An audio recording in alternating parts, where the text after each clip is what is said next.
नमस्कार और स्वागत है। आज हम भारत और अमेरिका की संसदीय समितियों के बीच महत्वपूर्ण अंतरों पर चर्चा करेंगे। भारत और अमेरिका दोनों दुनिया के सबसे बड़े लोकतंत्र हैं और दोनों में शासन को सुचारू रूप से चलाने के लिए संसदीय समितियों का उपयोग किया जाता है। ये समितियां संसद या कांग्रेस के लिए एक आवश्यक कार्य करती हैं, जो उन्हें विस्तृत और गहन विचार विमर्श करने में मदद करती हैं। इस वीडियो का मुख्य उद्देश्य इन दोनों देशों की समिति प्रणालियों की तुलना करना है, ताकि आप उनके कामकाज में मुख्य अंतरों को समझ सकें। आइए पहले भारतीय संसद की समिति प्रणाली से शुरुआत करते हैं। भारतीय संसद में समितियां कानून के विस्तृत अध्ययन और सरकारी कामकाज की बारीकी से निगरानी के लिए बनाई जाती हैं। भारतीय संसदीय समितियां मुख्य रूप से दो प्रकार की होती हैं: स्थायी समितियां जो निरंतर चलती हैं और तदर्थ समितियां जो विशिष्ट उद्देश्यों के लिए बनाई जाती हैं।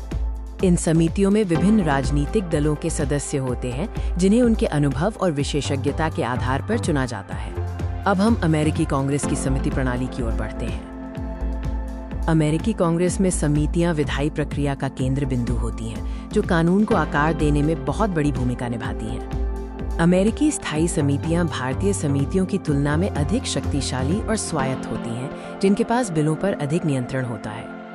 अमेरिकी कांग्रेस में मुख्य रूप से हाउस और सीनेट समितियां होती हैं, जिनमें से प्रत्येक का अपना विशिष्ट अधिकार क्षेत्र होता है।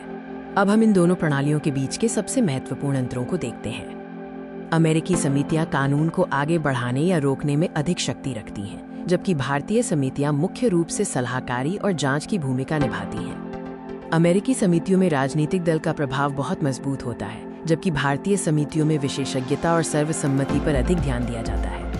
एक और बड़ा अंतर यह है कि भारतीय संसदीय समितियों में मंत्री सदस्य नहीं हो सकते हैं, जबकि अमेरिकी समिति प्रणाली में ऐसी कोई रोक नहीं होती है। संक्षेप में, भारत और अमेरिका की संसदीय समितियां अपने अपने देशों के विधायी परिदृश्य को दर्शाती हैं। भारतीय समितियां सहयोग और गहन जांच पर केंद्रित हैं, जबकि अमेरिकी समितियां विधायी शक्ति और दलगत प्रभाव पर अधिक जोर देती हैं। इन अंतरों के बावजूद दोनों प्रणालियां लोकतंत्र को मजबूत करने और कुशल शासन सुनिश्चित करने में महत्वपूर्ण भूमिका निभाती हैं। धन्यवाद।